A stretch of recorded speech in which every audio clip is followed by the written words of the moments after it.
Imagine going on an adventure with your closest friends. Deep underground, no maps, no exit, and something down there is watching you. What starts as a fun cave exploring trip slowly turns into a nightmare where darkness is alive and survival becomes impossible. This movie doesn't rely on jump scares. It traps you, suffocates you, and forces you to feel every inch of fear. Today, we're breaking down one of the most terrifying horror films ever made, The Descent 2005. Trust me, once you enter this cave, there is no way out. Welcome back to Real Movie Breakdown, the channel where we explain movies scene by scene, with deep storytelling, hidden meanings, and intense suspense. If you love horror, survival stories, and psychological fear that stays with you long after the movie ends, you're in the right place. So sit back, turn off the lights, and let's begin. The movie opens with a group of women enjoying an extreme outdoor adventure, whitewater rafting through dangerous river rapids.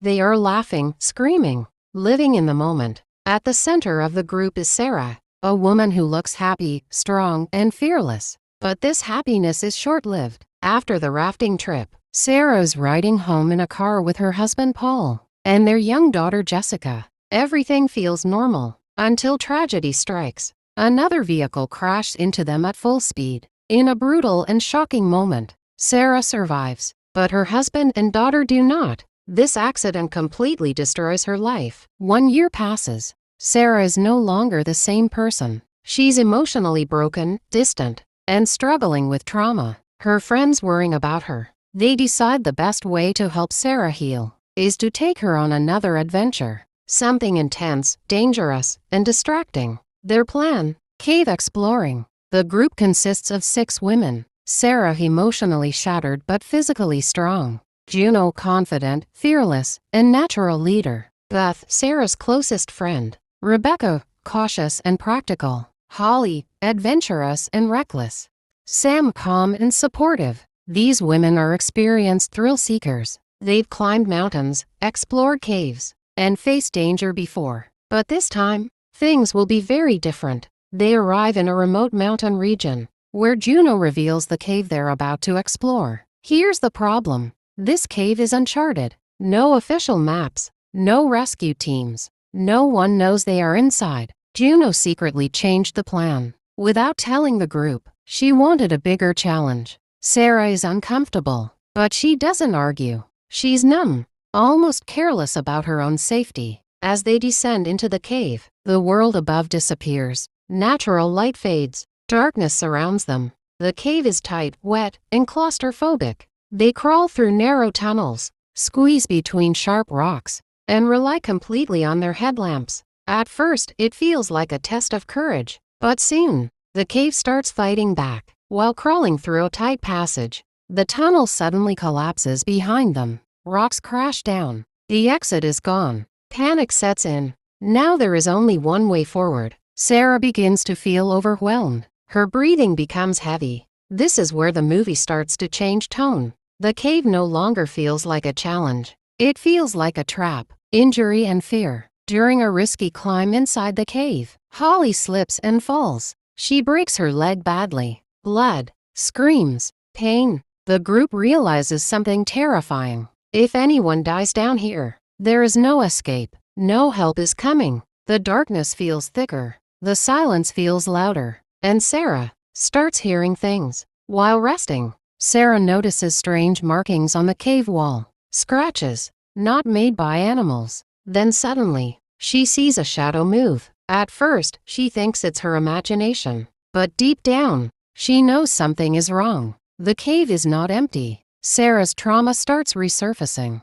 She sees visions of her dead daughter. The darkness triggers her grief. Her mind is slowly breaking. The cave doesn't just trap bodies. It traps memories and fear. And whatever lives inside this cave feeds on that fear. The group now fully realizes the danger they are in. The cave entrance has collapsed. Holly is badly injured, and the cave system keeps getting tighter and darker. Juno tries to stay confident, but panic is slowly spreading through the group. They decide to keep moving forward, hoping to find another exit somewhere deeper inside. But every step forward takes them further away from safety. As Sarah walks behind the group, she suddenly hears a strange sound. Not water, not wine, something breathing. She turns her light around, and for a brief second, she sees a humanoid figure standing in the darkness. Pale skin, sharp teeth, blank white eyes. Before she can scream, it disappears.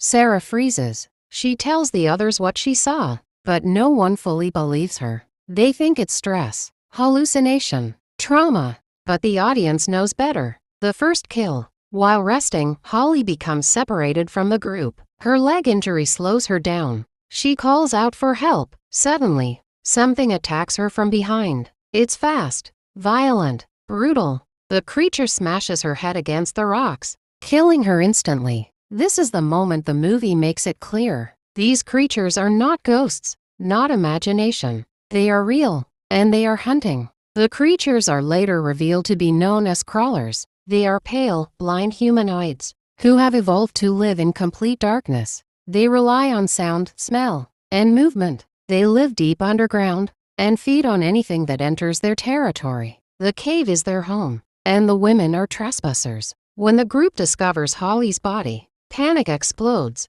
Screaming attracts the creatures. Suddenly, they are surrounded. The crawlers attack from every direction. In a moment of pure chaos, Beth is injured badly. The cave turns into a slaughterhouse. Blood splashes on the walls. Lights flicker. Screams echo endlessly. This scene is shot in near darkness, making the fear feel real and suffocating. During the attack, Sarah falls into a pit of bones and blood. She lands on rotting remains of previous victims. This moment symbolizes something important. The old Sarah dies here. The weak, grieving, broken woman is gone. She crawls out covered in blood, breathing heavily. Her eyes change. She is no longer afraid. She is angry. Sarah grabs a weapon and fights back for the first time. She kills a crawler brutally. No hesitation. No mercy. The transformation is complete. She has adapted to the darkness, just like the creatures. The cave didn't break her.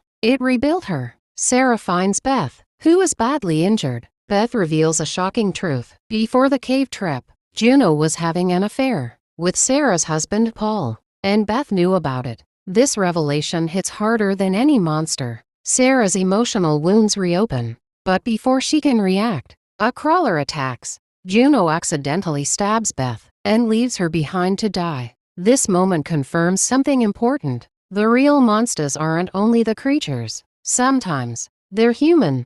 At this point, the movie is no longer just about survival. It's about guilt, betrayal, grief, and rebirth through trauma. The cave represents Sarah's mind, dark, buried, full of pain, and the crawlers represent the trauma she has been running from. Now only Sarah and Juno are alive. Both are injured, both are broken, and both are surrounded by crawlers. But Sarah has changed. She moves silently. She understands the darkness. She has become part of the cave. One by one, she kills the creatures with brutal efficiency. Fear is no longer controlling her. Sarah finally confronts Juno. She now knows two things. Juno betrayed her trust. Juno indirectly caused Beth's death. Juno begs for forgiveness, but Sarah doesn't respond. Instead, she stabs Juno in the leg and leaves her behind alive. Sarah chooses survival over friendship. The cave decides Juno's fate. Sarah runs blindly through the tunnels,